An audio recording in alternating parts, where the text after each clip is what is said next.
Allez, salut à toi, bienvenue sur la chaîne YouTube La classe de Monsieur Fred. Aujourd'hui, on va continuer notre vidéo, nos vidéos sur les aires et on va parler de l'aire du rectangle et du carré. N'hésite pas également à aller revérifier les autres vidéos concernant les aires, mais aussi les vidéos relatives aux quadrilatères, puisque on parle de certaines propriétés des quadrilatères dans cette petite capsule. Allez, c'est parti. On va donc commencer par la formule d'aire du rectangle. Alors, voici un bac, c'est un bac qui peut contenir des verres. Et ma question c'est, combien de verres peux-tu ranger dans ce bac? Je pense qu'il y a moyen de ne pas compter les cases une par une. Donc, essaye de trouver un moyen pour savoir combien de cases il y a au total pour ranger les verres. Tu vas voir que c'est assez simple. La première chose, on va vérifier dans une rangée, il y a combien de verres? 1, 2, 3, 4, 5, 6. Donc dans une rangée, tu sais placer 6 verres.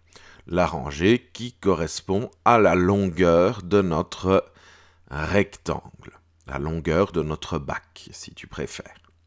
On va maintenant vérifier il y a combien de rangées. En voilà une, en voilà deux, en voilà trois, en voilà quatre.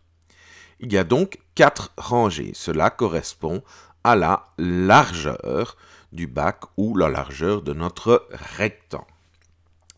On peut dire qu'il y a 4 rangées de 6 verres, c'est-à-dire 4 fois 6, et donc il y a 24 verres.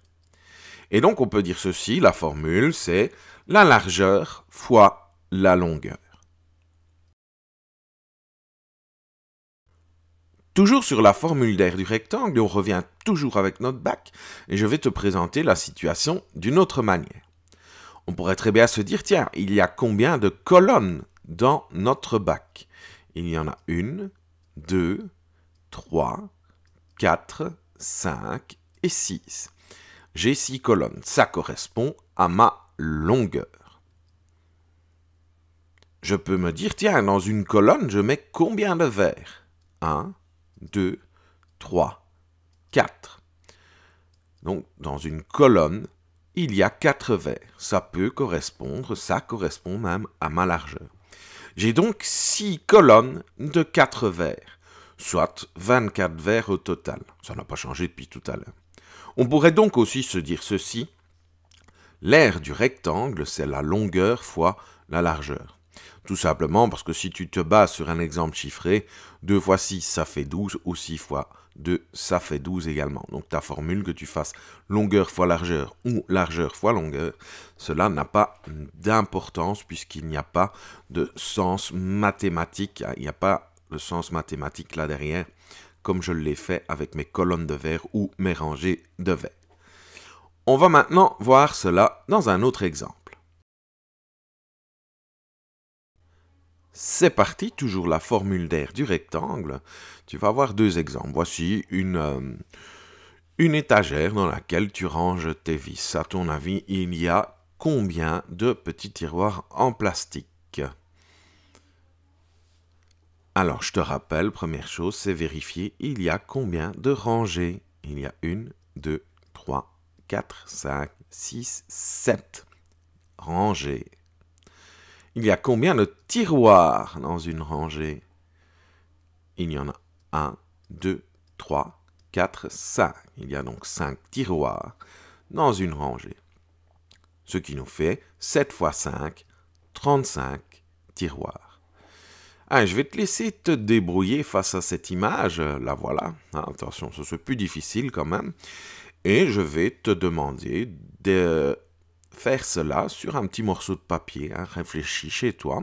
Tu mets la vidéo en pause maintenant et puis tu auras la suite.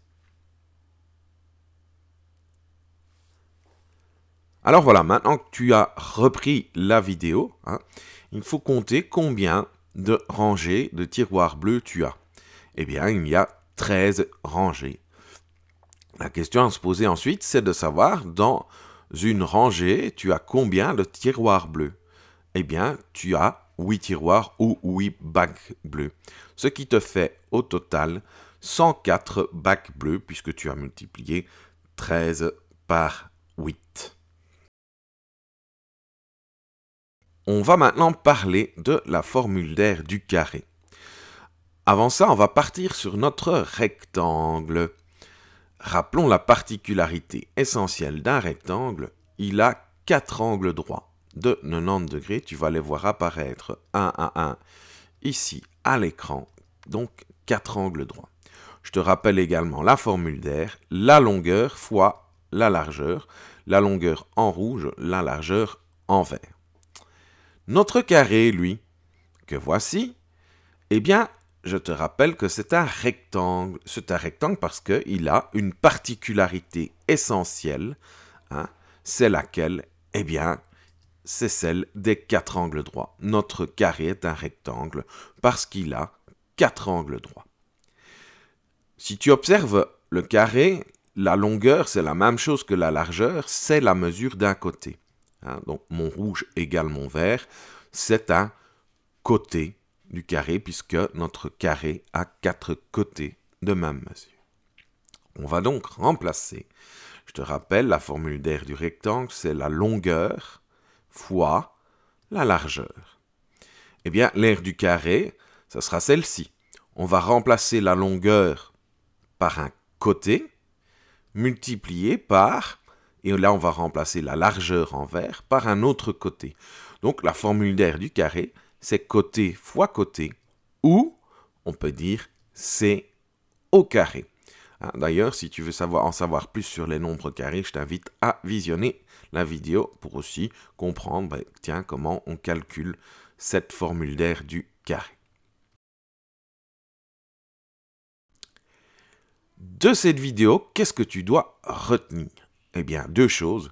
L'aire du rectangle, c'est la longueur, grand L, fois la largeur, petit l. Et l'aire du carré, c'est côté fois côté. C'est la même chose que côté au carré. Voilà, la vidéo est à présent terminée. Je te dis un tout grand merci. Merci de suivre mes vidéos. N'hésite pas à les liker si ça t'a plu. Si ce n'est pas encore fait, tu t'abonnes à ma chaîne YouTube. C'est par ici que ça se passe. Allez, ciao, ciao!